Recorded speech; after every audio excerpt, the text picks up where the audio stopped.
রজম একটা শাস্তি আছে, রজম। এটা কি? রজম মানে পাথর নিক্ষেপ করে হত্যা। এটা তো বর্বর, তাই না? অমানবিক, মধ্যযুগীয়। এসব কথা শুনছেন না? শোনেন, কিছু কিছু বিষয় আছে যে বিষয়গুলো করার পরে এই পৃথিবীতে মানুষ বেঁচে থাকার অধিকারটা হারিয়ে ফেলে। কথা বুঝতে পারছেন না?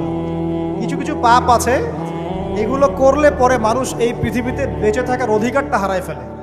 যেমন কোনো বিবাহিত ব্যক্তি যদি জেনা করে, নাউজুবিল্লাহ, কোনো ছেলে যদি কোনো ছেলের সাথে যৌন সম্পর্ক করে, সমকামী করে, বা এটাকে যেটা গে মানে যেটা কি বলে, সমকামিতা, ঠিক আছে, এই কাজ যদি কেউ করে, নোংরা কাজ যদি কেউ করে, কোনো মেয়ে যদি কোনো মেয়ের সাথে এরকম কোনো কাজ করে, একই পাপ। এইসব পাপ করলে পরে এই পৃথিবীতে বেঁচে থাকার অধিকারটা সে হারিয়ে ফেলে। কথা কি বুঝতে পারছেন? আচ্ছা, তখন শাস্তি হচ্ছে আল্লাহ রাব্বুল আলামিন পাথর নিক্ষেপ করে হত্যা করতে বলেছেন।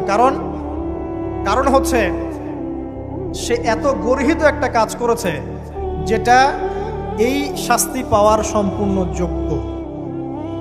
এবং কওমে লূত নামে যে কওম ছিল, ওই কওমটাকে আসমানে উঠিয়ে আল্লাহ পাক পাথর বর্ষণ করে এভাবেই শেষ করে দিয়েছে। জর্ডান একটা দেশ আছে না, জর্ডানের পাশে ডেড সি নামে একটা জায়গা আছে, ডেড সি, মৃত সাগর।